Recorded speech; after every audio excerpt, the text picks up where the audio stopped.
Recording in progress. Baby, your honesty, more than the harmony. Tell me, love, how do you do it? Never once thought I would lose you. And when you're having a hard time, let me know, baby, let me know. You're the only friend that I have, that I know I can trust, that I know I can love, yeah.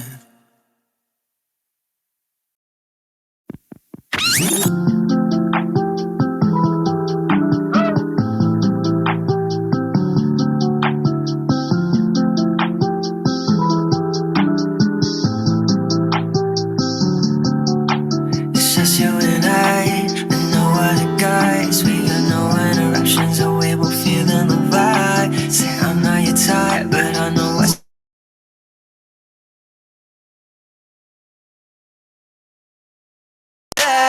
Baby, don't lie. Here's the love, never felt right. Switch sides and I'm beside you. Say it's alright. Way too many yes, need a steady view. Smoking cigarettes at the rendezvous. Never meant to cross you. But my try to fly, but I want to. Think I want you. You said the same love, but it's still the same love. Make love, anything to say, child. Don't be shy. You decide. Say can I make you mine? Don't lie, baby, don't lie. Here's the love, never felt right. Switch sides and I'm beside you. You say it's alright. I'll show you how I feel like. Don't lie, baby, don't lie. Here's the love, never felt right. Switch sides and I'm beside you. You say it's alright. Your skin so fine. Come close, baby, put it on mine. Your skin so fine. Come close, baby, put it on mine. It's just you and no other guys. We got no interruptions, and we both feeling the vibe. Say I'm not your type, but I know what's on your mind. We could talk about nothing, and we could see what it's like. No, don't lie, don't lie.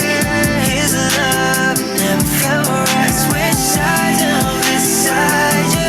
Say it's alright. I'll show you how I feel like.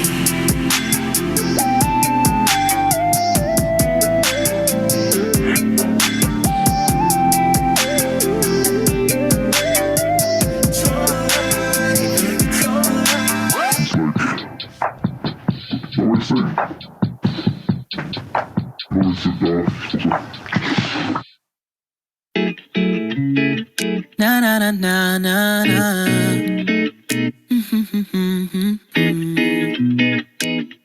Yeah.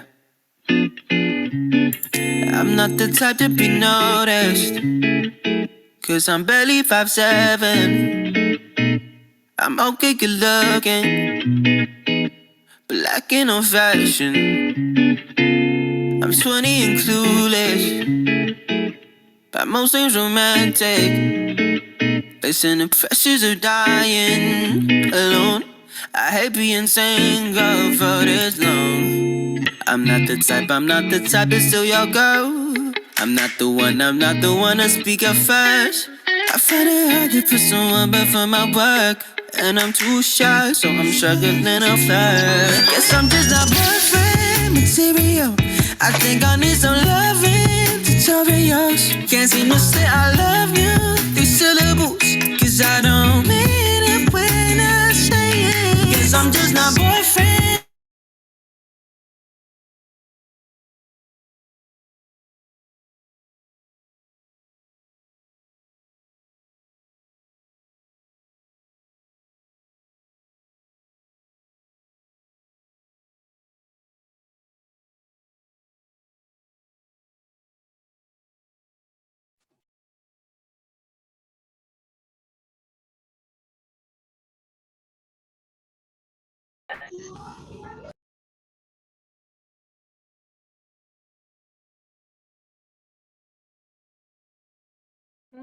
Assalamualaikum warahmatullahi wabarakatuh.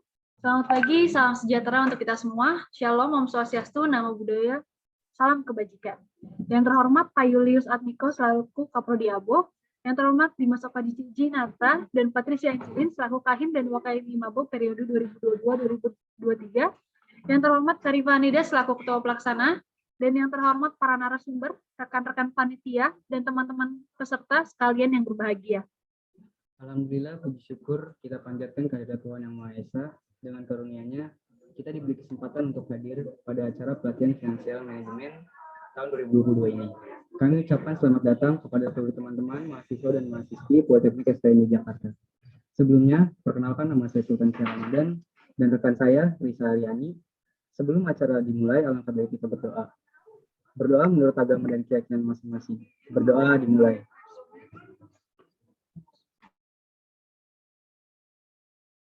Berdoa selesai. Dalam beberapa jam ke depan, kita akan mengikuti serangkaian acara pelatihan Financial Management 2022. Berikut ini kami bacakan susunan acaranya. Yang pertama, pembukaan. Yang kedua, pembacaan doa. Yang ketiga, sambutan oleh Kaprodi Abo Politeknik STMI Jakarta. Yang keempat, sambutan oleh Kahim periode 2022-2023. Yang kelima, sambutan oleh Ketua Pelaksana acara pelatihan Financial Management 2022. Yang keenam, pemaparan materi Financial Management oleh narasumber. Yang ketujuh, sesi tanya jawab, dan yang kedelapan itu penutup dan sesi dokumentasi. Memasuki agenda selanjutnya yaitu sambutan oleh Kaprodi Abo, yaitu Pak Julius. Waktu dan tempat kami persilahkan. Oke, selamat pagi semuanya. Wah, masih tetap semangat ya, ini hari apa? Sabtu pagi. Sabtu pagi itu biasanya orang santai-santai. Ini kalian sudah ikut apa? Sudah ikut webinar gitu. Sehat semuanya ini? Semoga semuanya sehat selalu ya, dan acara yang sangat baik, financial management ya. Salah satu kompetensi di Prodi Abo juga adalah tentang manajemen keuangan. Nah, dengan acara ini sih harapannya kalian mendapatkan pandangan lain tentang financial management yang tidak terdapat di kurikulum Prodi Abo, gitu ya, yang tidak ada di sub-sub mata kuliah atau di RPS mata kuliah manajemen keuangan gitu. Nggak apa-apa sih menurutku, menurut saya kalian tetap harus melihat referensi lain gitu ya, referensi lain selain dari mata kuliah gitu sih. Bagaimana mendengarkan atau belajar tentang manajemen keuangan dari ahlinya gitu ya, dari pakarnya yang memang selama ini tidak didapatkan di kurikulum mata kuliah manajemen keuangan itu sendiri. Semoga acaranya berjalan lancar, semoga kalian bisa sekali lagi bisa mendapatkan banyak manfaat gitu ya, banyak manfaat yang kalau manajemen keuangan ini tentu bukan hanya teori ya, tapi akan sangat berharga dalam kehidupan kalian kelak gitu ya. Bagaimana tentang kalian mengelola keuangan kalian bukan hanya sekedar harus kas masuk atau kas keluar, tapi juga harus misalnya punya investasi, punya saving, punya dana darurat, nah itu kalian akan banyak mendapatkan pengalaman di situ. Oke, saya rasa itu aja. Sehat untuk semuanya, sukses untuk acaranya. Salam kenal untuk semua narasumber. Dan ya, terima kasih atas waktu yang diberikan kepada saya. Selamat pagi. Baik, terima kasih kepada Pak Julius atas sambutan dan waktunya. Apabila Pak Julius terdapat urusan lain, dipersilakan meninggalkan Zoom atau tetap berada di Zoom, kami persilakan. Sekali lagi terima kasih atas waktunya. Selanjutnya sambutan Ketua Himabo periode 2022-2023 oleh Patricia dan Elizabeth. Waktu dan tempat kami persilakan. Ya, terima kasih kepada MC. Ya, kepada yang terhormat Pak Julius selaku Kaprodi Administrasi Bisnis Otomotif Politeknik STMI Jakarta, dan pembicara kita Kak Febiansyah yang sudah menyempatkan untuk hadir dan menjadi pembicara di webinar financial management ini, serta yang saya banggakan teman-teman panitia semua. Saya selaku Wakil Ketua Himpunan mengucapkan terima kasih yang sebesar-besarnya kepada yang telah berkontribusi dalam webinar financial management ini, yaitu teman-teman semua yang telah menyempatkan waktu untuk hadir di Zoom. Terima kasih juga untuk para panitia yang sudah meluangkan waktu, tenaga, pikirannya untuk menyiapkan webinar financial management ini. Semoga financial management ini berjalan dengan lancar dan kita yang hadir di Zoom ini memahami apa yang disampaikan serta bisa menjadi pengetahuan yang luas bagi kita semua. Amin. Mungkin itu saja yang bisa saya sampaikan. Kurang lebihnya mohon maaf. Sekian, terima kasih. Baik, terima kasih kepada Patricia Angel Elizabeth atas sambutannya. Selanjutnya sambutan oleh Ketua Pelaksana acara kita hari ini, yaitu Kak Rifa Anida. Kami persilakan.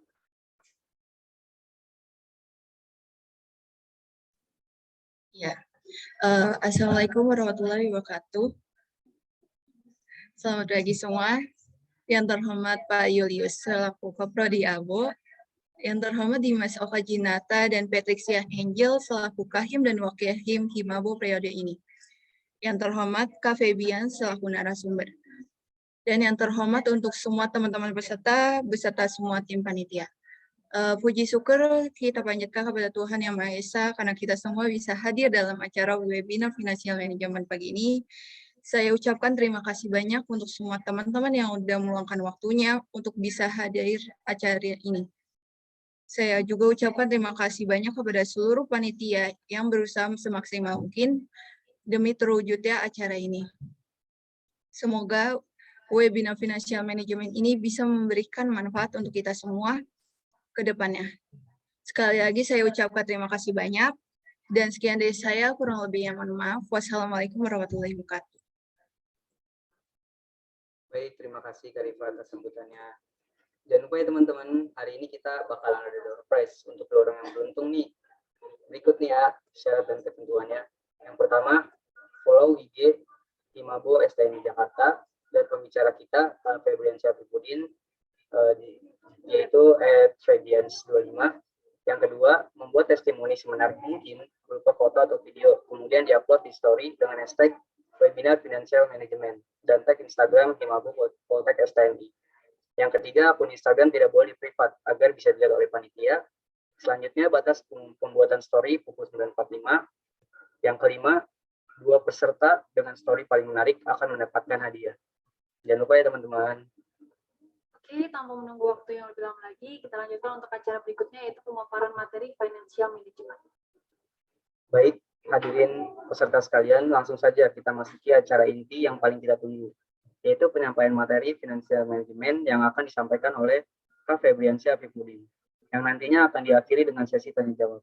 Jadi, pastikan hadirin sekalian untuk benar-benar memperhatikan materi yang akan diberikan dan mempersiapkan apa yang ingin ditanyakan. Karena tentunya akan ada banyak sekali informasi yang diperlukan dan manfaat seputar financial management lainnya. Sebelumnya, izinkan saya terlebih dahulu untuk membacakan secara singkat CV dari Kak Febian Syafripuddin. Kak Febian merupakan seorang certified financial planner sekaligus content creator memiliki akun @febians25, dan Kak Febian ini merupakan salah satu lulusan D3 Administrasi Perpajakan PKS STAN pada tahun 2019.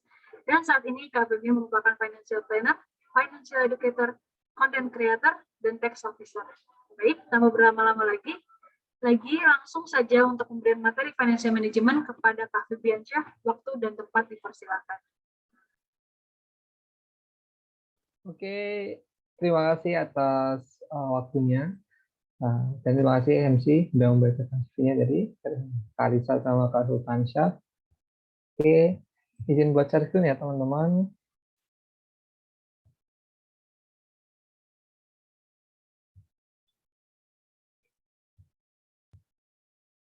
Nah, udah muncul? Sudah Kak Febian. Oke. Assalamualaikum warahmatullahi wabarakatuh. Selamat pagi, salam sejahtera bagi kita semua. Om Swastiastu, Namo Buddhaya, dan salam kebajikan. Sebelumnya terima kasih banyak nih atas kesempatannya pada STMI Jakarta yang udah mengundang saya untuk sharing pada pagi kali ini. Dan semoga teman-teman meskipun ini suasananya weekend, terus juga nyantai, tapi teman-teman bisa tetap serius, tetap bisa belajar. Dan mungkin nanti ke depannya teman-teman bisa langsung juga mengaplikasikan ilmunya dalam kehidupan sehari-hari. Karena mungkin kan teman-teman ini juga anak manajemen, anak ekonomi, udah biasa dijalin ilmu akuntansi, manajemen, keuangan, dan lain sebagainya. Berarti kan kebanyakan teori-teori. Semoga teman-teman ini teorinya bisa juga langsung dipraktekkan dan mendapatkan manfaat dalam kehidupan sehari-hari. Aku sendiri udah belajar ya sejak kuliah dulu dan merasakan dampaknya itu banyak banget. Oke, karena saya seorang certified financial planner, mungkin hari ini saya akan kebanyakan sharing tentang memanage keuangan dan membuat perencanaan keuangan. Oke, perkenalkan saya lagi, nama saya Febian Safrudin. Nah, seperti yang diperkenalkan oleh KMC, saya seorang content creator, seorang financial planner, dan seorang educator. Saya juga senang banget sharing kayak gini di webinar ataupun seminar online baik offline, dan saya senang banget nih meskipun weekend kayak gini tetap semangat ya teman-teman. Oke, sebelum mulai acara, saya pengen ngetes sebesar apa nih pengetahuan teman-teman atau literasi keuangan teman-teman. Jadi mungkin teman-teman bisa sambil buka HP atau di tempat yang lain, terus ketik aja di bit.ly/SA keuangan. Jadi ini untuk teman-teman sendiri sih, jadi nanti isi aja sesuai kondisi teman-teman, biar teman-teman tahu nih seberapa jago teman-teman dalam mengelola keuangan. Percuma kalau isinya nggak jujur, saya kan yang bakal tahu skornya kan juga teman-teman sendiri. Jadi buat mengukur diri sendiri, kalian teman-teman bisa nyoba pakai form yang udah aku buat ini ya. Oke. Terus kalau misal ditanya, ngapain sih kita harus membuat perencanaan keuangan? Kenapa kita nggak hidup ya udah tiap dapat uang dihabisin aja, juga nikmatin masa muda nih, apalagi kan slogannya anak muda sekarang kan ya YOLO kan, you only live once, hidup cuman sekali, hidup dinikmatin lah gitu. Ngapain sih nabung dan lain sebagainya. Padahal ya kebiasaan kita itu ditentukan sejak kita usia muda teman-teman. Gimana kita mengelola uang, gimana kita nabung, gimana kita membuat pilihan-pilihan dalam hidup. Nah, contohnya ya kayak sesimpel kita mau jajan atau enggak kan termasuk pilihan ya, itu kan pilihan hidup. Kan ada yang namanya opportunity cost juga kan istilahnya, terus juga dan lain sebagainya. Jadi kenapa kita harus membuat perencanaan keuangan? Ini mungkin aku rangkum beberapa benefitnya. Yang pertama, kita menjadi pribadi yang nggak boros, nggak konsumtif. Negara Indonesia itu negara yang sangat konsumtif ya teman-teman. Makanya banyak banget produk-produk dari luar negeri yang pasarnya itu di Indonesia. Karena masyarakat Indonesia itu terkenal dengan sifat borosnya, sifat konsumtifnya. Bahkan ada yang sampai rela ngutang untuk beli suatu barang. Contohnya kayak sebut aja kayak brand yang ada gambar apelnya mungkin, yang mungkin bukan prestis, bukan gengsi, atau mungkin barang-barang mewah lainnya. Nah, jadi kalau misal kita tahu perencanaan keuangan, kita punya perencanaan keuangan, kita nanti punya prioritas. Kita ada hal-hal yang lebih urgent, ada yang hal yang lebih penting. Terus, manfaat selanjutnya kita jadi tidak terjebak utang. Nah, meskipun utang itu ada yang bagus, ada utang produktif, tapi kita juga harus tahu ada aturan-aturannya nih. Kita ngambil utang juga maksimal 50% dari nilai aset kita, terus cicilannya juga maksimal 35% dari penghasilan kita. Nah, gitu. Jadi kita bisa mengelola utang dengan baik. Terus kita bisa mencapai manfaat selanjutnya, kita bisa mencapai hidup yang lebih bahagia nih teman-teman. Karena ya kita bisa mengendalikan uang kita dengan baik, bukannya kita yang dikendalikan oleh uang, bukannya kita yang diperbudak oleh uang. Alias ya kita bisa mengontrol uang itu kan, kalau kita dalam posisi yang mengontrol, Nah, kan kita bisa menentukan sendiri tuh kebahagiaan juga kan kita sendiri yang menentukan. Jadi mungkin lebih bahagia. Sedangkan kalau misal kita dikendalikan oleh ego, nafsu, hasrat, jadinya kan kita hidup cuma untuk mengejar hal-hal itu saja. Sedangkan kalau misal kita yang mengontrol, tentunya kita bisa menentukan definisi kebahagiaan itu apa. Gitu. Terus yang terakhir ya tentunya dengan bisa membuat perencanaan keuangan kita bisa mewujudkan tujuan-tujuan keuangan. Contohnya apa? Misalkan ngumpulin dana darurat, terus ngumpulin dana pembelian kendaraan, dana pembelian rumah, ada juga mungkin dana pendidikan anak, dana pensiun. Nah, kalau misal teman-teman pengen mencapai financial freedom, teman-teman mungkin harus konsen tentang mengumpulkan sejak awal. Karena kan sama aja kan, financial freedom kan sama aja dengan pensiun dini. Teman-teman nggak harus kerja lagi, teman-teman punya aset yang bekerja untuk teman-teman alias punya passive income lah. Tuh. Oke, kita akan mulai materi kita dengan materi financial planning ya. Apa sih sebenarnya financial planning atau perencanaan keuangan? Nah, intinya financial planning itu adalah sebuah proses untuk mencapai tujuan hidup melalui pengelolaan keuangan secara terintegrasi dan terencana. Ini definisi dari FDSB Indonesia atau Financial Planning Standard Board Indonesia. Intinya ada dua kata yang bisa teman-teman highlight, yaitu adalah sebuah proses dan untuk mencapai tujuan hidup. Jadi ada dua kata, proses dan tujuan. Nah, finansial ini proses, tujuannya apa? Makanya penting banget di awal sebelum kita mulai suatu, kita tentukan dulu goals-nya. Nah, end game-nya itu mau apa, teman-teman? Apa sih sebenarnya yang mau teman-teman raih? Apa yang pengen teman-teman wujudkan dalam hidup? Setiap orang pasti punya mimpi yang beda-beda, punya preferensi, tujuan yang beda-beda pula. Nah, contoh simpelnya ada yang pengen jalan-jalan ke Jogja, ada yang pengen jalan-jalan ke Bali, ada yang pengen jalan-jalan ke Jepang, ada yang pengen jalan-jalan ke Eropa. Itu baru contoh simpelnya.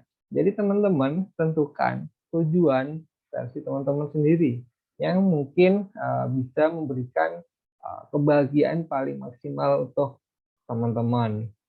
Nah, itu banyak banget. Tiap orang itu pasti punya tujuan lah. Entah besar atau kecil, itu kan relatif. Nah, contohnya kayak ini ya, bisa ngumpulin dana darurat dan lain sebagainya tadi. Oke. Nah, ini dia tahapan dalam membuat perencanaan keuangan, teman-teman. Yang pertama yaitu melakukan identifikasi. Ya, kita mengetahui kebutuhan klien, terus membuat laporan kekayaan bersih, membuat laporan arus kas, mengetahui profil individu, terus membuat tujuan keuangan. Terus yang langkah yang kedua dalam tahap perencanaan keuangan yaitu membuat financial planning, membuat roadmap-nya. Jadi kita pelajari kondisi keuangan klien, terus kita tentukan prioritas, tujuan keuangan, terus merancang strategi nih yang paling realistis dan buat action plan-nya.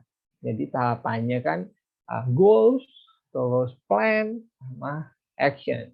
Nah, jadi kita udah punya goals yang besarnya kayak gimana, terus kita buat plan untuk menuju ke sana, terus yang paling penting yaitu action, kita melakukan tindakan nih untuk semakin dekat dalam menuju goals tersebut.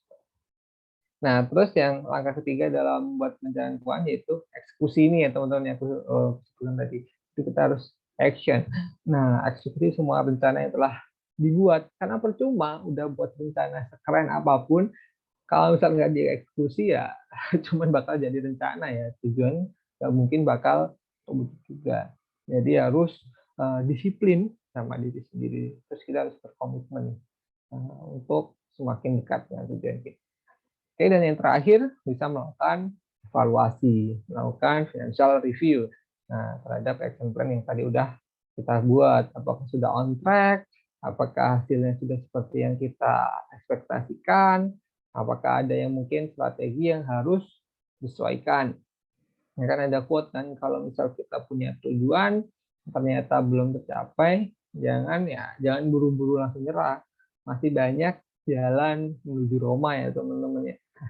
Kita bisa buat plan B, plan C, plan D, dan seterusnya.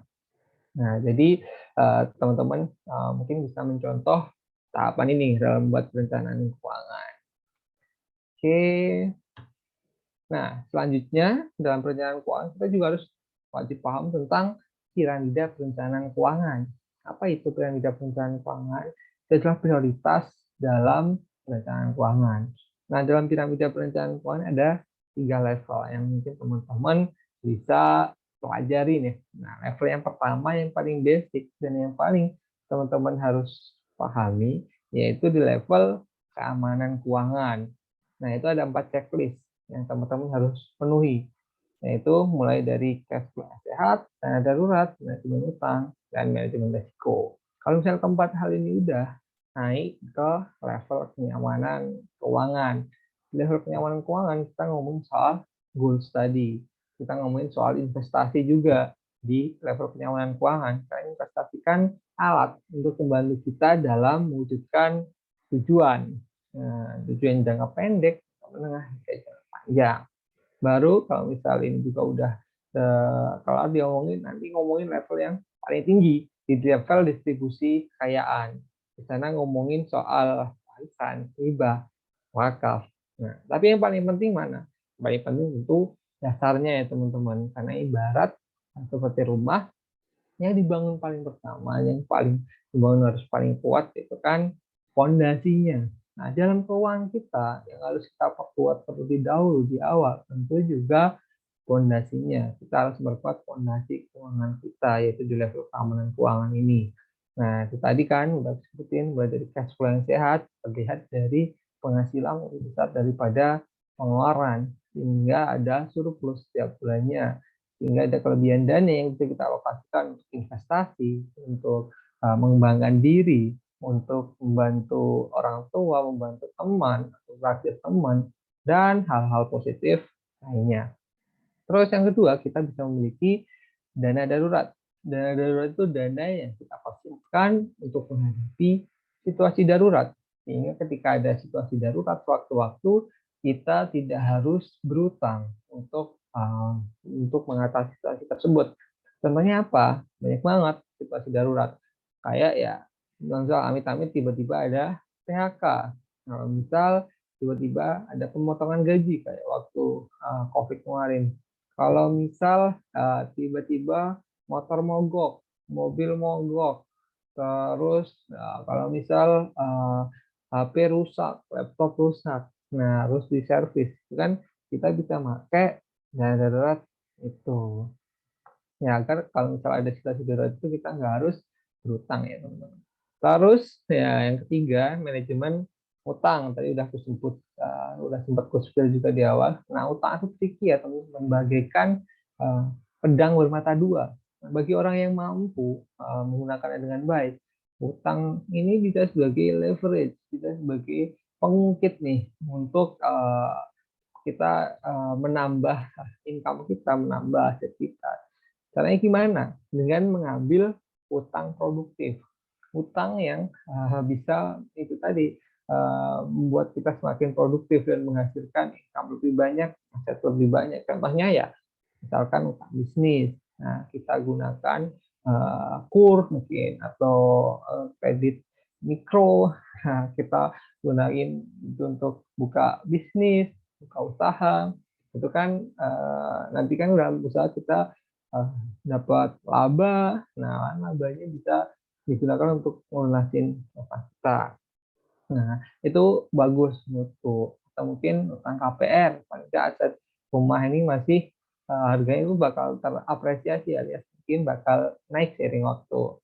Yang mungkin kurang bijak yaitu menggunakan utang untuk konsumtif, karena ya kalau misal kita terjebak dalam pola hidup konsumtif menggunakan utang, bisa-bisa kita mengandalkan utang nih, menganggap utang sebagai tambahan penghasilan. Padahal kan enggak, utang ini memiliki bunga. Nah, bunga itu kan entah kita bayar atau enggak bakal ada. Bunga kan biaya kan, komponen biaya. Alias ya lumayan nih kalau misal kita tidak hati-hati nanti bunganya. Apalagi kan sekarang banyak banget ada bentuknya, bisa pakai kartu kredit, ada pakai pay later, ada juga bentuk yang lain-lain yang ya, lumayan nih bunganya. Jadi teman-teman harus hati-hati kalau misal untuk konsumtif. Saranku sendiri kalau misal teman-teman mau belanja konsumtif, kalau mau pakai kartu kredit nggak apa-apa, asalkan dipakai untuk alat pembayaran. Nah, dibayarnya tepat waktu. Nah, dibayar tepat waktu biar dapat miles. Jangan sampai itu tadi digunakan untuk konsumtif. Oke, terus kalau misal teman-teman mau ngambil utang, seperti yang aku bilang di awal, ada syarat-syaratnya. Nah, idealnya maksimal utang yang diambil yaitu 50%, maksimal 50% dari total aset yang dimiliki. Nah, terus juga cicilan idealnya maksudnya yaitu 35% dari penghasilan yang teman-teman miliki. Jadi kalau misal penghasilan teman-teman misalkan 10 juta, idealnya maksimalnya cicilan utang teman-teman yaitu 3,5 juta. Nah, jadi kalau misal mau ambil rumah, itu tadi disesuaikan dengan tingkat penghasilan teman-teman juga.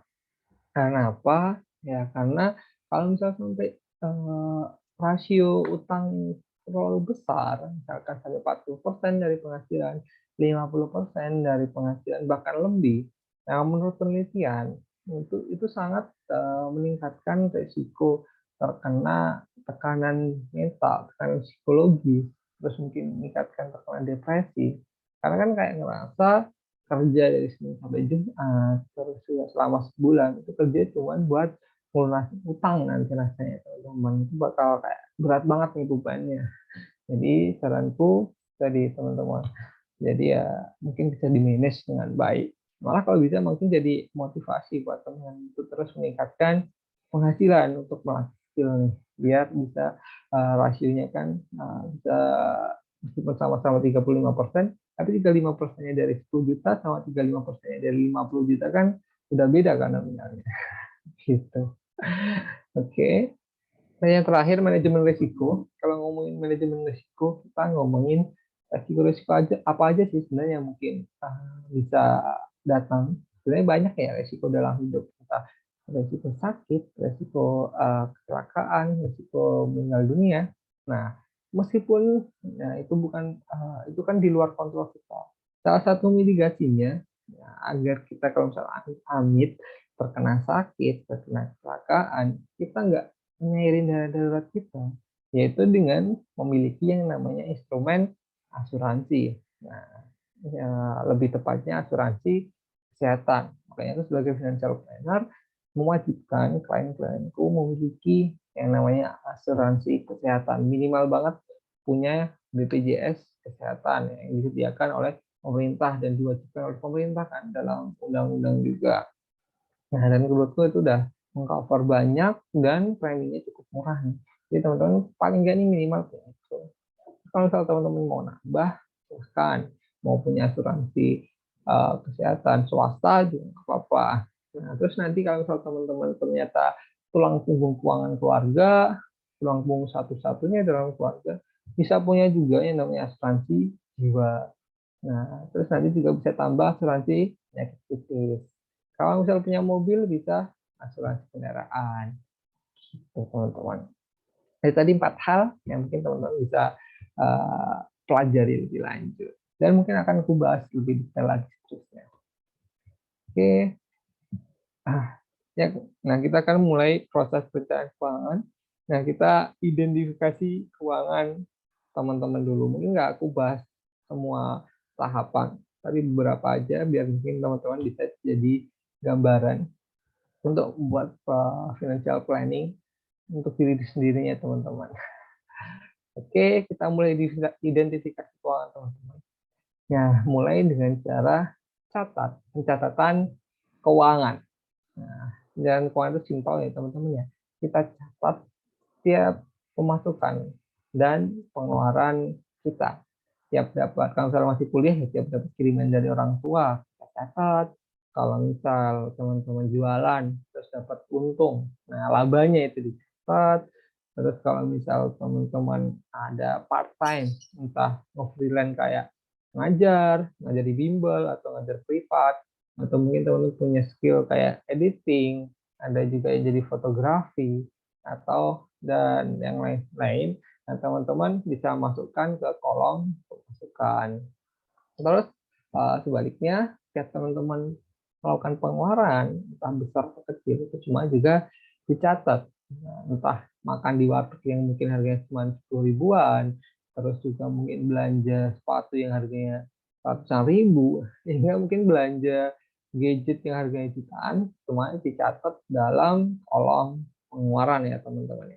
Teman-teman bisa mencatat ini melalui tulis tangan, bisa juga melalui laptop Excel, program Excel, atau melalui aplikasi pencatatan keuangan. Kalau bisa aku sendiri, karena aku orangnya pelupa, terus malas bawa kertas dan lain sebagainya, malas ribet lah. Aku biasa menggunakan aplikasi pencatatan keuangan di handphone. Jadi tiap dapat penghasilan, itu kan ada notifnya itu biasanya di SMS, langsung dicatat. Terus juga tiap aku melakukan pengeluaran, langsung dicatat. Nah, setelah kita melakukan catatan keuangan, nanti kan di akhir akan ketahuan ada surplus atau defisit. Pasti teman-teman kalau ini yang background-nya manajemen, background-nya ekonomi, udah belajar yang namanya akuntansi kan. Itu sebenarnya mirip-mirip teman-teman. Jadi kita mencatat transaksi, terus journaling lah ya istilahnya. Kita buat jurnal, terus biar kita nanti buat laporan arus kas sama laporan neraca. Nah, yang pertama ini kita buat laporan arus kas dulu nih. Nggak cuma buat perusahaan kok teman-teman, buat keuangan pribadi juga bisa banget kita praktekkan ilmu ini.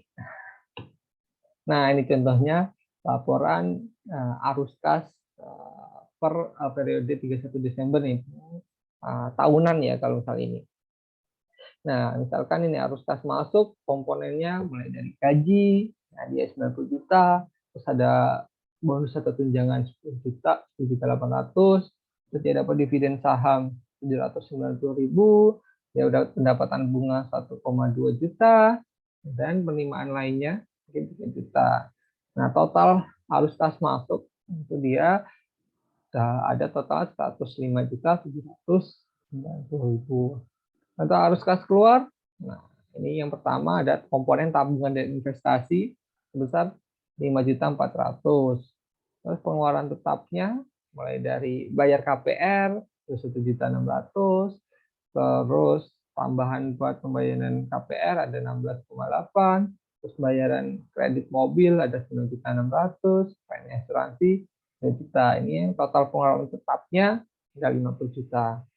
Pengeluaran variabel yang bisa naik atau turun, nah yang pertama ada pengeluaran pajak 7.400.000, makanan 3.700.000, nah ini ada transport 1.200.000, pakaian 2.800.000, hiburan, pengobatan, rumah tangga, bayaran kartu kredit, dan lain-lain. Total pengeluaran variabelnya 21.400.000. Jadi total kas keluarnya ada 76.800.000.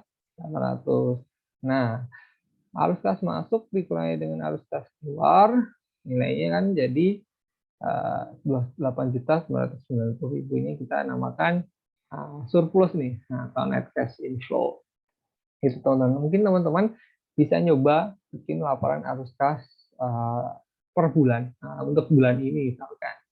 Atau kalau misal ternyata belum nyatet, ya udah deh mulai komitmen, mulai ini kan akhir bulan Mei ya, nanti mulai bulan Juni, dari bulan awal bulan sampai akhir bulan kalian rutin catat. Nah, nanti di akhir Juni kalian bisa bikin laporan arus kas periode bulan Juni 2022 gitu teman-teman. Nanti kalian teman-teman jadi tahu tuh berapa arus kas masuknya, arus kas keluarnya, terus pengeluaran terbesarnya teman-teman di mana, kan bakal ketahuan. Nah, jangan lari dari realita ya teman-teman. Mending kita tahu diri sendiri, kita tahu biar mencatatin kan biar kita makin tahu nih pola pengeluaran kita. Toh juga kan nggak kita publikasikan kan laporan keuangan kita, kan yang mengkonsumsi juga diri sendiri.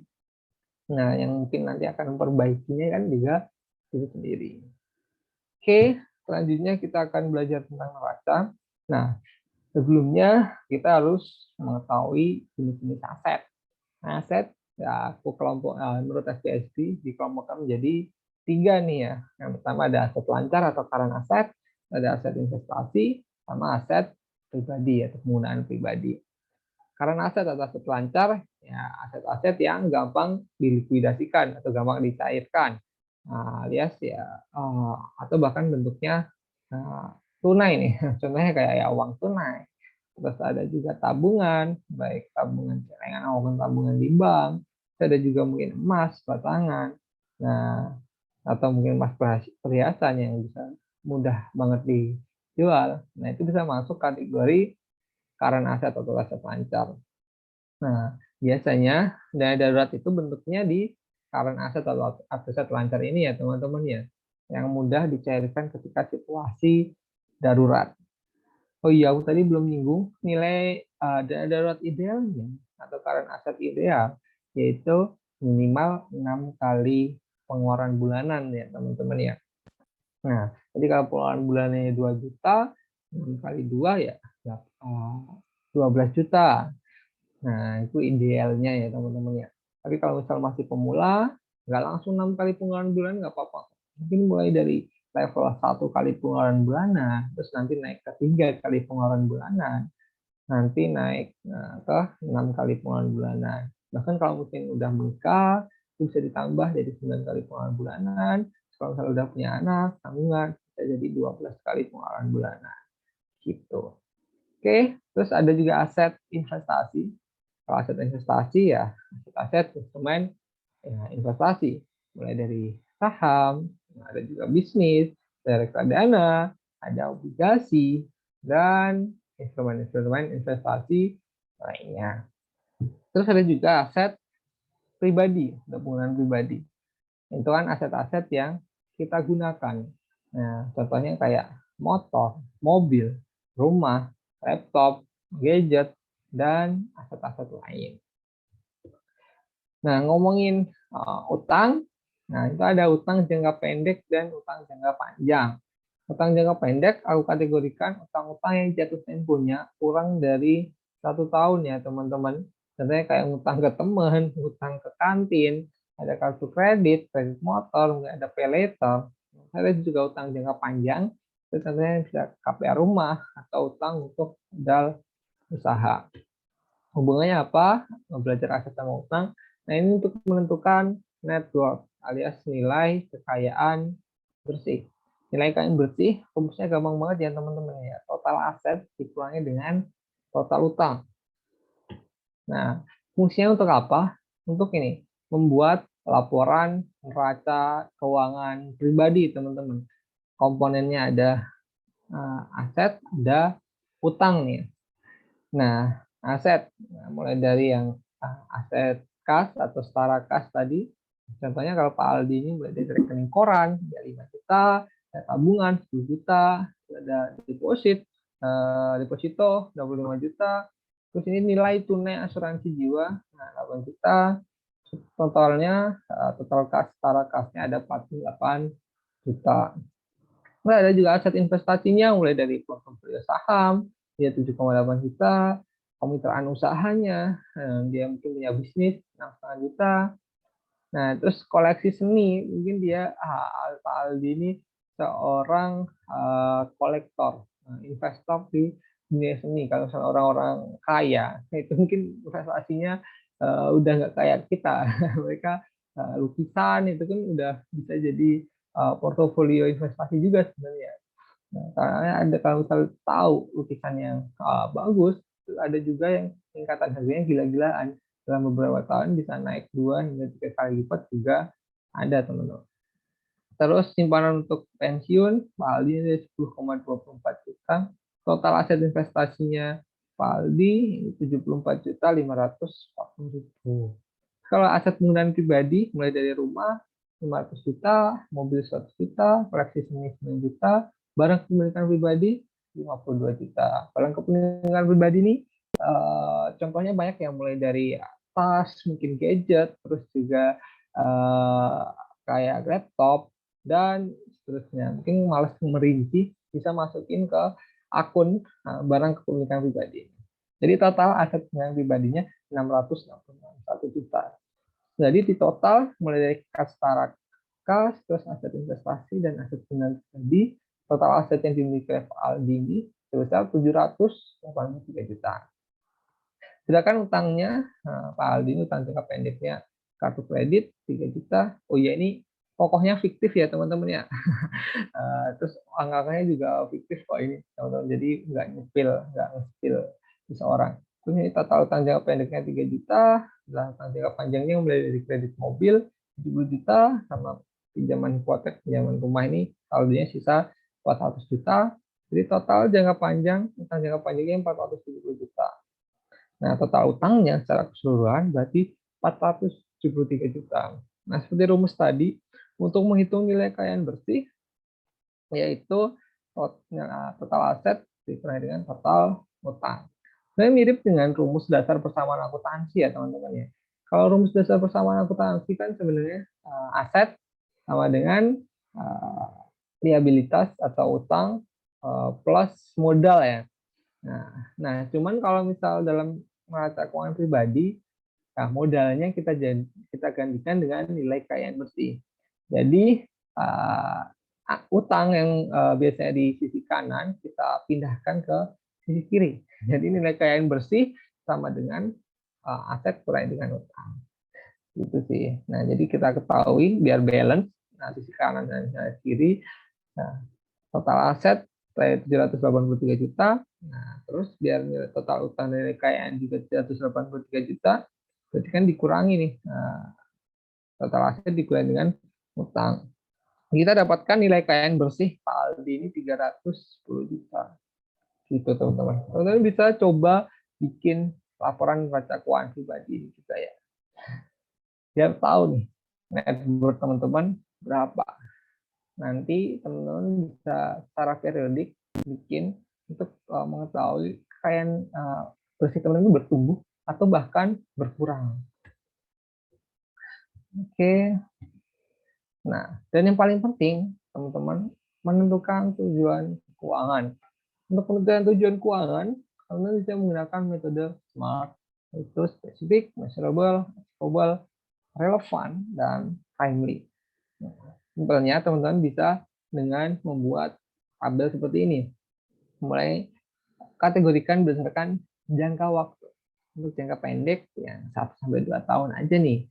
Terus jangka menengah 3-5 tahun. Jangka panjang yang lebih dari 5 tahun.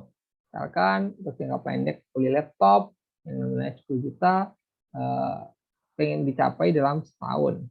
Kalau jangka panjang, misalkan ngumpulin dana pensiun, nah 30 tahun lagi dengan nominal yang dibutuhkan sekitar 3 miliar. Nah, mungkin kayak gitu. Makanya tentukan goals teman-teman dari awal. Terus yang ketiga, kita akan masuk ke bab membuat anggaran atau budgeting. Nah, ini untuk memperkuat cash flow kita ya teman-teman ya. Karena menurut cash flow ini adalah kunci dan dalam mengatur pengelolaan keuangan pribadi teman-teman. Nah, kalau misal cash flow-nya bagus, nah kan teman-teman nanti bisa ke depannya gampang investasinya bisa bagus, terus bisa lebih mudah mencapai tujuan keuangan dan seterusnya. Nah, karena kan cash flow ini benar-benar penting nggak sih teman-teman juga kalau belajar akuntansi udah pernah diajarin juga nih tentang cash flow. Oke, nah sebenarnya budgeting itu nggak susah-susah ya teman-teman ya. Budgeting kan gimana adalah seni untuk mengelompokkan pos-pos pengeluaran berdasarkan penghasilan kita. Nah, ada banyak banget metode budgeting yang ada di luar sana. Nah, kalau misal aku sendiri biasanya menyarankan kalau misal masih pemula, nggak pernah melakukan budgeting, mulai dengan metode ini, yaitu membuat 3 pos budgeting. Yang pertama yaitu pos untuk tabungan dan investasi, terus yang kedua pos untuk kebutuhan, yang ketiga pos untuk keinginan. Nah, yang pertama, pos untuk tabungan dan investasi. itu sesuai aturan idealnya minimalnya 10% dari penghasilan. Setiap dapat penghasilan sisihkan 10% untuk tabungan dan investasi. Nah, tapi kan tujuan keuangan orang-orang beda-beda. Kalau misalnya tujuan keuangannya itu banyak dan membutuhkan budget yang lebih banyak, tentu kan akhirnya tabungan dan investasinya jadi lebih banyak juga. Terus soal kebutuhan, ini aku tulisnya maksimal 70% karena personal finance ini unik ya teman-teman ya. Karena tiap orang itu punya background-nya masing-masing. Ada yang seorang senior generation lah, ada yang dia harus membiayai adik-adiknya, ada yang mungkin harus melunasi utang-utang orang tuanya. Nah, jadi aku tulisnya maksimal 70% aja nih. Baru untuk pos keinginan, rumusnya adalah 100% kurangi porsi untuk tabungan, kurangi porsi untuk kebutuhan. Nah, jadi kalau misal sesuai idealnya ini 100% kurangi 10% kurangi 70%, berarti kan sisanya masih ada 20% porsi keinginan. Itu masih kita bisa pakai buat jalan-jalan, nah untuk makan-makan yang mungkin nggak fancy, atau mungkin beli-beli belanja hobi kita. Nah ini dia, contohnya Budi, dia penghasilannya 5 juta. Dia menyisihkan 20% dari penghasilannya untuk menabung dan investasi, yaitu udah 10 juta. Terus untuk kebutuhannya dia mengalokasikan 70%, berarti 3,5 juta. Dan kalau untuk keinginan 10% aja nih, ya jalan-jalan mungkin butuh 500.000. Nah kalau teman-teman bisa teman-teman sesuaikan berdasarkan kemampuan teman-teman. Investasi nggak harus tinggi kok teman-teman, nggak harus langsung gede. Mulai dari tadi 10% juga nggak apa-apa. Kalau keberatan bisa mulai dari 5% pun juga nggak apa-apa. Yang penting kita bangun kebiasaan menabung terlebih dahulu. Apalagi mumpung masih muda, kita harus menjadi kebiasaan atau habit yang bagus, salah satunya menabung tadi.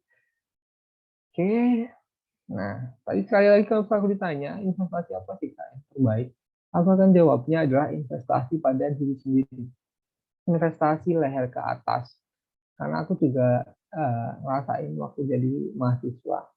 Nah, kalau misalnya investasi di instrumen yang real, kita belum punya modal, apalagi yang lahir dari warga yang biasa-biasa aja.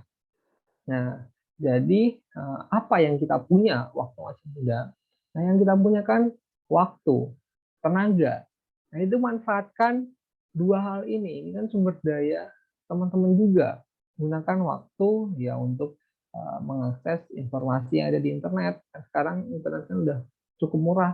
Gunakan untuk belajar, gunakan untuk nonton konten-konten edukasi di YouTube. Kan banyak konten kreator juga yang memberikan tips edukasi. Terus di IG saya juga sering sharing. Nah, jadi manfaatkan waktu teman-teman itu untuk membuat teman-teman value teman-teman menjadi semakin meningkat. Nah, tadi dengan cara belajar, berlatih skill, berlatih apapun. Nah, mungkin mempersiapkan diri lebih baik dalam menghadapi dunia kerja, dunia nyata lah gitu. Entah nggak usah lama-lama nggak apa-apa, misalnya setiap hari setengah jam mungkin 1 jam itu udah keren banget asal bisa konsisten setiap hari, bertumbuh setiap hari lah istilahnya gitu. Jadi sekali lagi penting banget investasi pada diri sendiri terutama ketika masih muda. Karena apa? Karena nanti hubungannya ketika value dalam diri kita itu besar atau tinggi, kita punya skill lain yang mungkin tidak dimiliki oleh orang lain, tentu kita akan lebih mudah dalam mencari kerja. Terus juga nanti kalau misal mau berkarir, itu juga akan lebih mudah. Kita akan dinilai atasan lebih kompeten, kita lebih disiplin. Terus juga kalau misal kita mungkin mau nyari kerjaan sampingan, kita juga punya skill yang laku atau dicari-cari orang. Misalkan skill public speaking, ada juga mungkin teman-teman yang punya skill fotografi, ada yang mungkin punya teman-teman skill MUA, skill misalkan musik. apapun itu teman-teman, asah skill kalian karena menurutku skill apapun itu bisa mendatangkan penghasilan kok. Nah, asal kita niatkan tuh ya emang kita suka bisa mempelajari itu, terus juga mungkin memberikan manfaat kepada orang lain. Gitu. Oke, kalau misal dari aku cukup segini aja materi yang bisa aku sampaikan. Apabila ada kurang lebihnya saya mohon maaf. Dan apabila ada yang ingin ditanyakan, mungkin kita bisa lanjutkan di sesi Q&A. Oke, baik. Terima kasih Kak Febriansyah atas materi yang telah diberikan. Selanjutnya kita mulai memasuki sesi tanya jawab seputar materi yang telah dipaparkan, dan mungkin sudah ada nih pertanyaan-pertanyaan yang muncul dari kakak dan teman-teman sekalian. Langsung saja untuk pertanyaan bisa menggunakan fitur raise hand terlebih dahulu, baru kemudian akan saya persilakan untuk bertanya atau juga bisa menggunakan fitur chat Zoom yang telah tersedia. Pada kakak dan teman-teman sekalian dipersilakan untuk bertanya.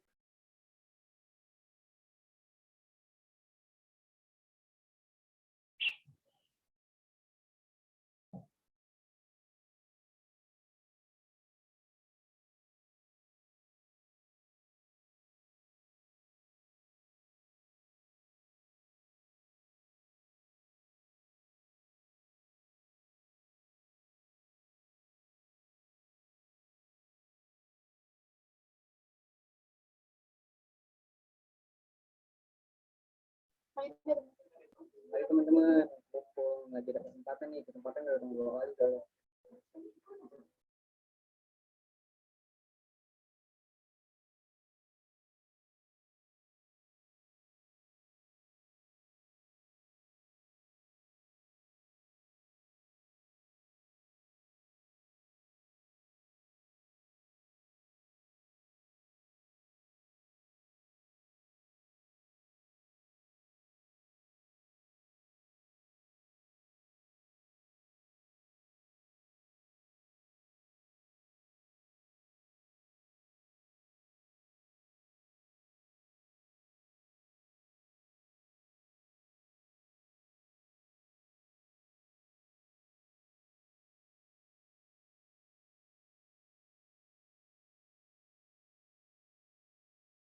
Kak mau nanya.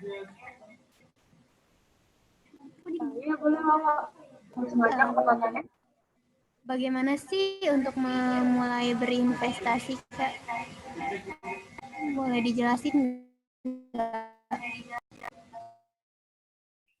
Oke, berinvestasi gampang ya teman-teman ya.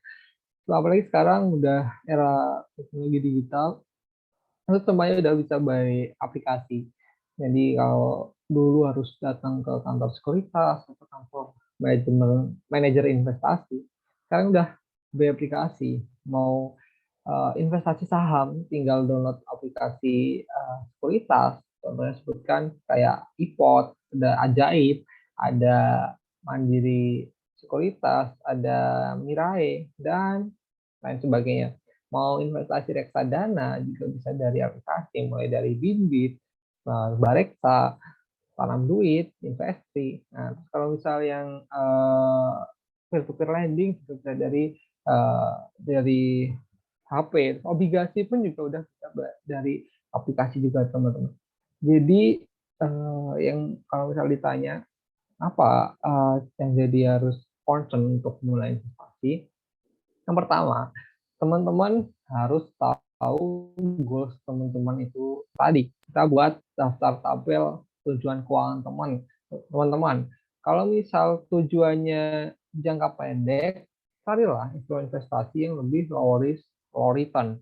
Contohnya kayak misalkan bisa di reksadana pasar uang atau mungkin di emas, itu nggak apa-apa. Terus sebaliknya, kalau misal tujuannya semakin panjang, yang jangka panjang, itu pilihlah instrumen yang lebih agresif, yang mungkin memberikan return yang lebih tinggi, contohnya kayak bisa di reksadana saham atau mungkin di saham langsung. Terus yang kedua, teman-teman juga harus tahu profil resiko teman-teman, apakah teman-teman tipikal seorang yang konservatif, agresif, atau mungkin moderat. Nah, itu banyak banget tes di website tentang profil resiko juga. Terus juga yang ketiga, teman-teman harus tahu nih apakah teman-teman benar-benar komitmen untuk belajar keuangan lebih lanjut atau ya sekedar investasi aja. Kalau mungkin sekedar investasi aja, teman-teman bisa belajar investasi di reksadana yang santai banget.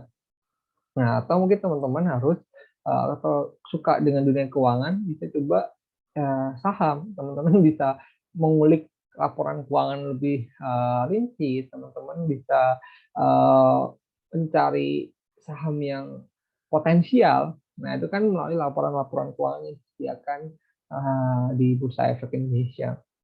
Itu. Terus kalau saranku, kalau misal masih mahasiswa, nggak usah muluk-muluk harus punya investasi semua. Mulai aja dulu, nyemplung sedikit demi sedikit.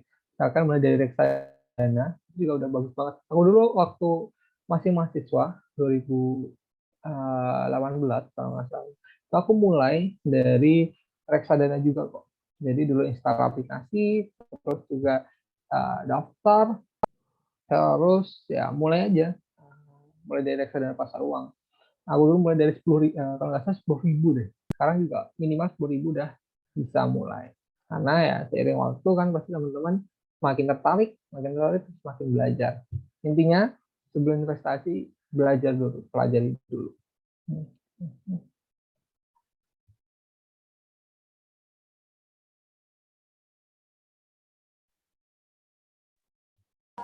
Ya, makasih ya Kak.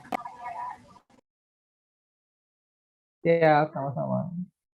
Baik, terima kasih untuk Saraswati atas pertanyaannya dan terima kasih juga untuk Bang Febian. Ada yang mau bertanya lagi mungkin? Dipersilakan.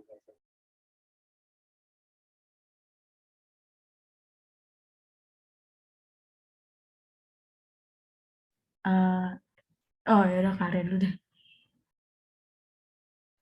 Oke, mungkin untuk Ria dipersilakan bertanya.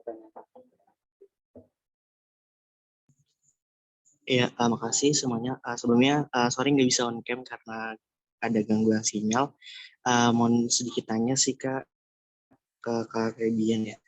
Punya tips and trick nggak sih Kak terkait kita kan misalnya di satu circle SMA nih, otomatis sudah beda kan antara yang satu kuliah terus ada beberapa yang kerja. Nah, tetapi dari kita yang kuliah tuh harus bukan menyimbangkan sih kata lebih kayak ikut nongkrong ataupun ikut main bareng teman-teman satu circle kita yang berkuliah, otomatis kan finansialnya juga beda tuh antara yang kuliah sama yang kerja. Nah, punya tips and trick nggak sih Kak biar kita yang sebagai anak kuliahan juga bisa manage kita sendiri, biar nggak terlalu boros-boros banget gitu lah, kayak gitu aja sih Kak. Thank you sebelumnya. Oke, terima kasih Arya atas pertanyaannya. Kayak aku juga belajar financial planning ya secara mandiri sejak kuliah ke teman-teman. Jadi ya aku sejak kuliah paling nggak aku dulu nerapin 2 hal terlebih dahulu. Yang pertama tadi melakukan pencatatan keuangan. Jadi aku catat aja semua transaksi baik masuk atau keluar. Jadi biar kita tahu tuh berapa sih sebenarnya penghasilan uang kita yang kita dapatkan tiap bulannya. Terus juga berapa sebenarnya pengeluaran yang kita keluarkan nih. Nah, terus juga untuk yang kedua fungsinya melakukan pencatatan keuangan biar kita tahu borosnya di mana. Karena tiap orang itu punya pos borosnya masing-masing menurutku. Ada yang borosnya untuk beli kopi tiap hari, ada yang borosnya buat beli rokok, ada yang borosnya buat nongkrong tiap hari, ada yang borosnya buat belanja online, ada yang borosnya buat belanja makanan online, order makanan terus, ada yang mungkin belanjanya dia suka belanja buat hobi, misalkan beli action figure atau mungkin ada juga yang suka jalan-jalan. Jadi dengan melakukan pencatatan keuangan ini kita jadi tahu boros kita di mana.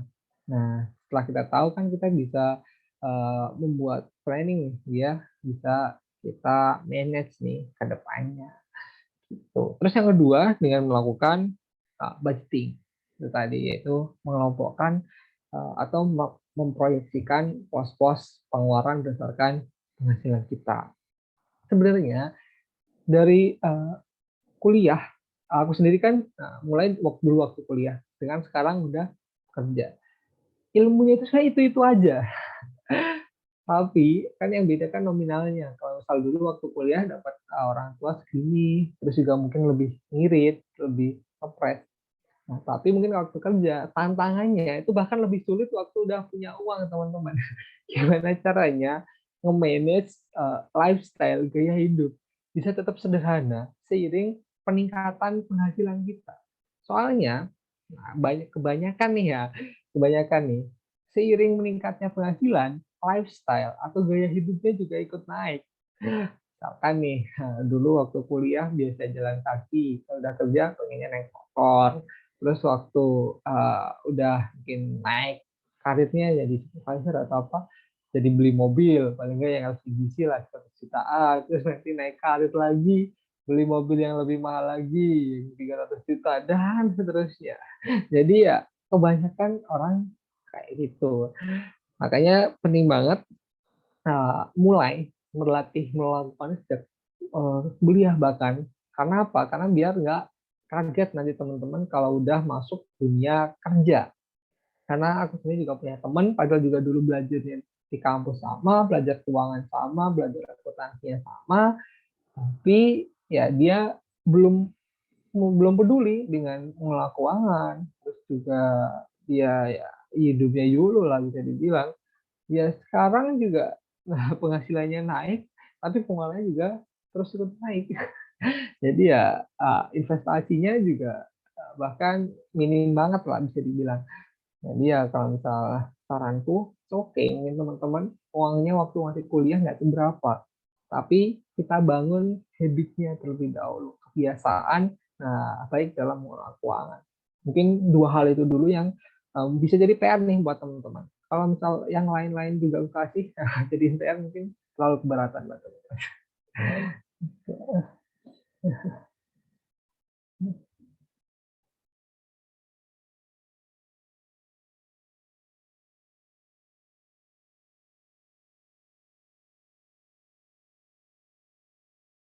Siap, sama-sama Arya. Oke, terima kasih untuk Ari atas pertanyaannya dan jawabannya. Mungkin selanjutnya ada yang mau bertanya, Patricia Angelin, dipersilakan. Patricia Angelin tadi yang bolanya sudah dipersilakan. Oh iya, saya Patricia Angelin izin bertanya ya Kak. Bagaimana sih cara mencapai economic freedom di usia muda dan seberapa penting sih Kak ekonomi freedom di usia muda ini? Terima kasih Kak. Nah, kalau misal ditanya financial freedom di usia muda, itu pasti semua pengen ya. Tapi menurutku berat banget kalau misal mau financial freedom di usia muda. Saya banyak banget hal yang harus dikorbankan. Kalian siap atau enggak?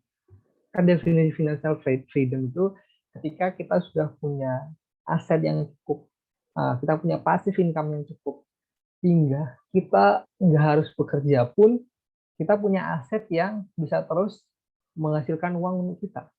Contohnya, kita punya uang 3 miliar.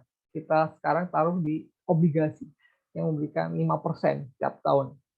Udah dijamin oleh pemerintah nih, dilindungi oleh undang-undang kita. 5% kali 3 miliar itu kan sekitar 150 juta per tahunnya. Dikurangi pajak paling ya, anggap aja 120 juta ya. Terus setiap bulan, berarti kan dibagi 12 dapat 10 juta. Nah, kalau di kota kecil itu kan udah lumayan banget nih. Kita nggak usah kerja, kita goler-goleran, udah dapat 10 juta tiap bulannya. Nah, tapi tiap orang emang punya 3 miliar nih di usia muda, kan enggak. Terus juga kalau misal di instrumen lain, misalkan punya kos-kosan, kos-kosan 10 pintu, setiap pintunya harga sewanya 1 juta. Nah, kalau misal penuh kontrakannya kan berarti tiap bulan kita bakal dapat 10 juta juga. Tapi kan gimana caranya ngebangun kos-kosan 10 pintu? Nah, itu yang perlu kita tanyain ke diri sendiri.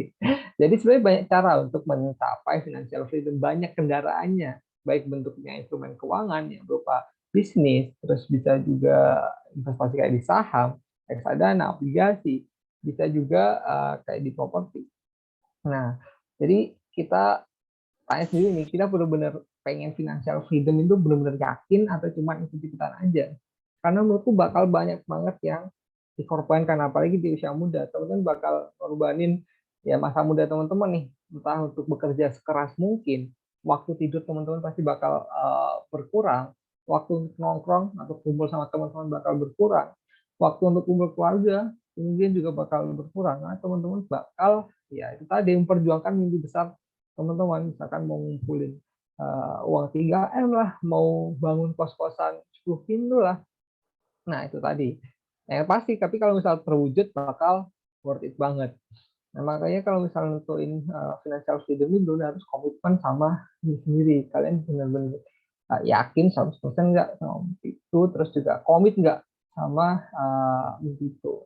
Yang pasti banyak jalan kok untuk capai financial freedom sebenarnya. Asal teman-teman yakin.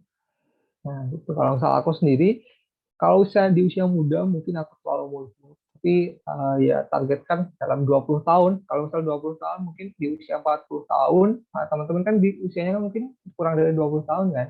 Mungkin di usia 40 tahun itu termasuk pensiun dini buat teman-teman. Termasuk muda banget kok. Soalnya kan rata-rata orang pensiun kan di usia 60 kan. Nah, mungkin teman-teman masih ada sisa 20 tahun ini untuk keliling dunia lah atau jalan-jalan. Nah, itu nggak apa-apa. Kalau misalnya di usia 30 tahun kan berarti kan cuma 10 tahun aja nih untuk mempersiapkan diri.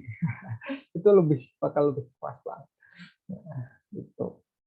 Tetap semangat ya teman-teman yang punya goals pengen financial freedom pokoknya. Ya, terima kasih ya, Kak. Nah. Oke, terima kasih untuk sesi ini. Mungkin ada yang satu pertanyaan lagi kali ya, Bis? Iya, satu pertanyaan lagi nih. Kira-kira ada yang mau nanya nggak?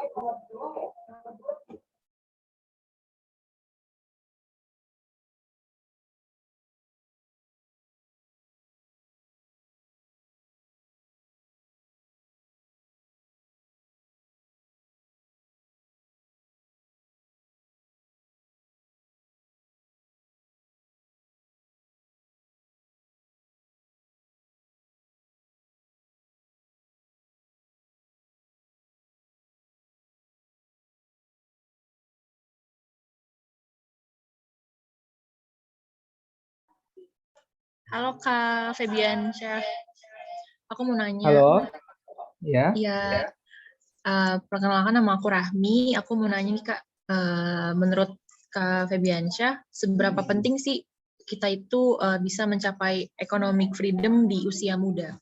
Terima kasih Kak. Nah, nyambung sama pertanyaan Patricia ya, soal penting atau enggak itu relatif ya. Karena tiap orang itu pasti punya prioritas hidupnya masing-masing. Kalau menurut kalian freedom atau kebebasan itu penting, ya pasti kalau Nun akan berjuang itu, entah cost atau biaya yang untuk wujudin segimanapun, entah teman-teman harus mengorbankan itu tadi tenaga teman-teman, waktu tidur teman-teman, nongkrong teman-teman, pasti akan diperjuangin. Nah, tapi penting apa? Makanya itu tiap orang itu pasti punya definisinya masing-masing. Kalau menurutku sendiri tidak penting, karena aku memiliki prioritas di keluargaku. Aku pengen punya waktu lebih banyak berkumpul dengan keluarga. Jadi kalau misalnya aku terus-terusan kerja, kan saya dari jam 7 sampai jam 5 sore, terus juga kalau saya di Jakarta juga harus dempet-dempetan, atau di KRL, harus berangkat subuh, pulang malam, itu kan kayak, waduh ini kan waktu kumpul sama keluarga mungkin tinggal beberapa jam, itu pun nggak berkualitas, karena kan sampai rumah capek mungkin. Nah, jadi benar-benar mungkin masih muda teman-teman harus prioritaskan nih sebenarnya dalam hidup apa sih value yang menurut kalian penting, apakah itu keluarga, apakah itu materi, apakah itu gengsi, apakah itu pride, apakah itu mungkin koneksi teman-teman yang pengen jadi prioritas teman-teman. Apakah teman-teman mau memprioritaskan diri sendiri? Tidak apa-apa, misalkan pengen keliling jalan-jalan keliling dunia, pengen solo traveling lah, atau pengen apa. Oke, nah asalkan ya, teman-teman bisa komit dengan goals itu tadi. Karena menurutku untuk bisa freedom itu perlu uang teman-teman ya. Karena ya untuk kebebasan ya tadi uangnya tuh uang yang cukup. Nah, misalkan ya kalau misal teman-teman mau tinggal di dalam hutan pun makan dari hasil hutan kan, kalau misal keluar hutan tetap butuh uang nih untuk ongkos transport dan lain sebagainya. Jadi kita harus tahu level cukup juga bagi kita nih untuk mencapai financial freedom. Makanya aku sebagai financial planner kalau misal ketemu klien minta tolong bantuin ngitungin dana pensiun atau ngitungin financial freedom ini gimana, ya aku akan tanyakan detail nih. Nggak bisa secara banyak orang kayak gini, aku harus tanya kebutuhan dia itu apa motivasi dia punya financial freedom, terus ya seberapa besar persiapan dia untuk mencapai financial freedom, seberapa besar komitmen dia dan seterusnya. Itu nah, gitu Rami. Oke, Kak Febiansyah, terima kasih atas jawabannya.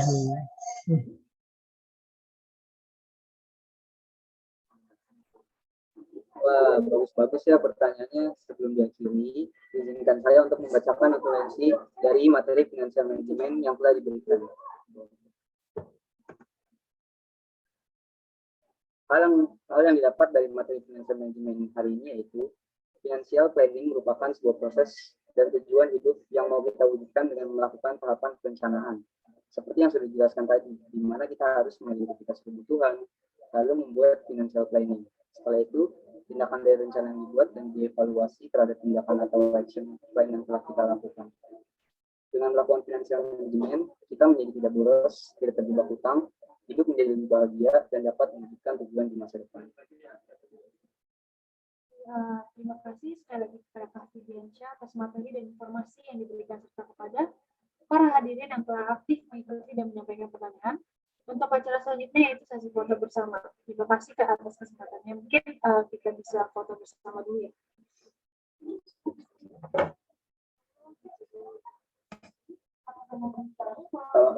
Para peserta di atas waktunya sharing yang kita semua, karena pemaparan materi financial management dan saya jawab sudah selesai. Apabila kasih mungkin saya terdapat urusan lain, dipersilakan untuk meninggalkan Zoom atau tetap berada di Zoom ini, kami persilakan. Sekali lagi terima kasih atas waktunya. Wah, seru banget ya tadi ya penyampaian materi oleh Kak Febiansyah. Sesuai yang telah dibacakan tadi, selanjutnya kita akan membuka nih pengumuman pemenang door prize sesuai dengan syarat dan ketentuan yang telah dibacakan. Mungkin bisa di-share screen dulu ya. Untuk pemenang pertama, bukan kan nih pada nih hadiahnya lumayan loh, bisa buat beli lumayan lah buat makanan. Tunggu ya.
Wah, untuk pemenang pertama kita keren banget ya, benar-benar keren banget nih, udah ngedit video taruh di story Instagramnya.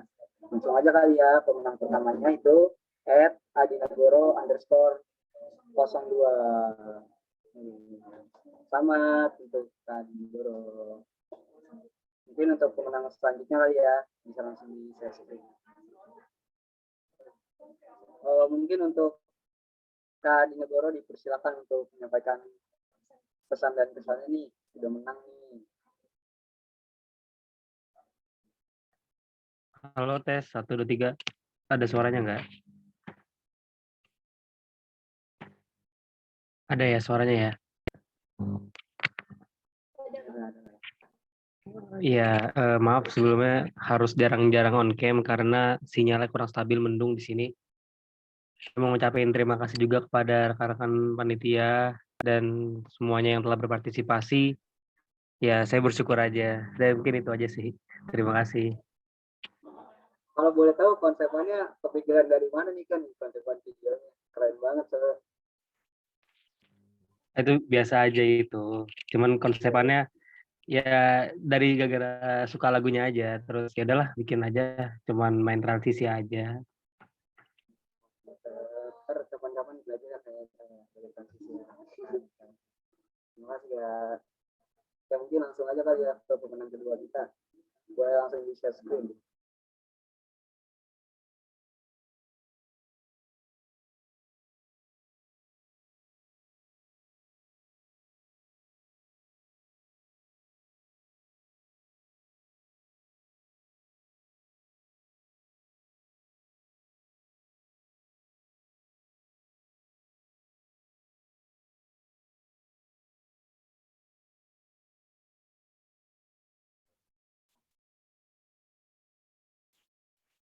Ini dia pemenang.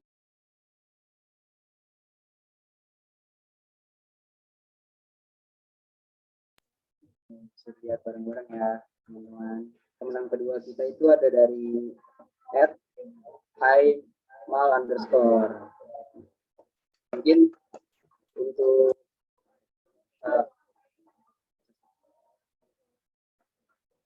akun @himal_ bisa langsung on cam untuk menyampaikan pesan-pesan dan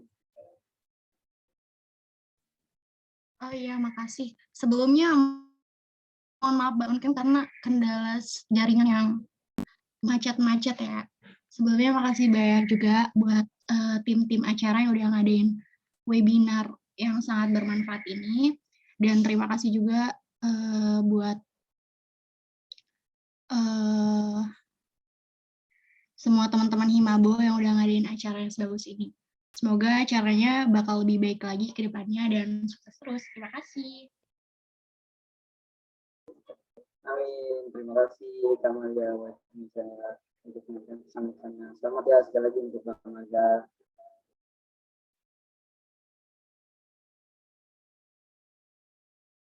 Oke, mungkin kita sudah ada nih di penghujung acara pelatihan financial management tahun 2022 ini.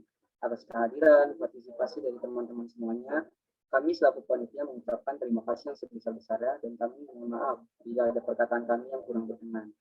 Sebelum Zoom ini kami tutup, akan ada seksi dokumentasi oleh PDF Doc. PDF Doc kami silakan.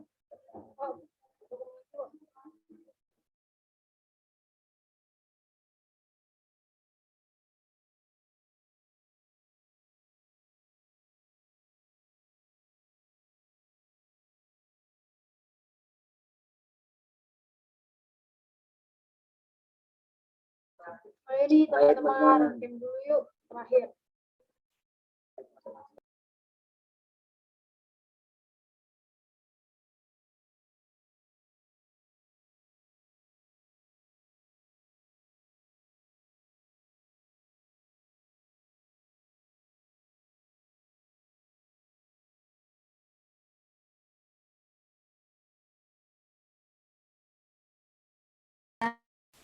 Satu, dua, tiga.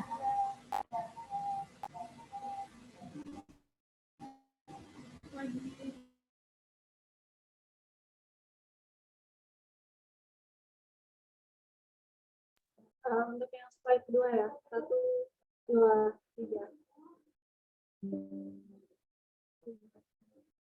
Baik, terima kasih teman-teman semua. Sampai jumpa kembali. Yang belum menang, Jangan kecil hati ya, jangan putus asa, tetap semangat. Selamat siang. Assalamualaikum warahmatullahi wabarakatuh.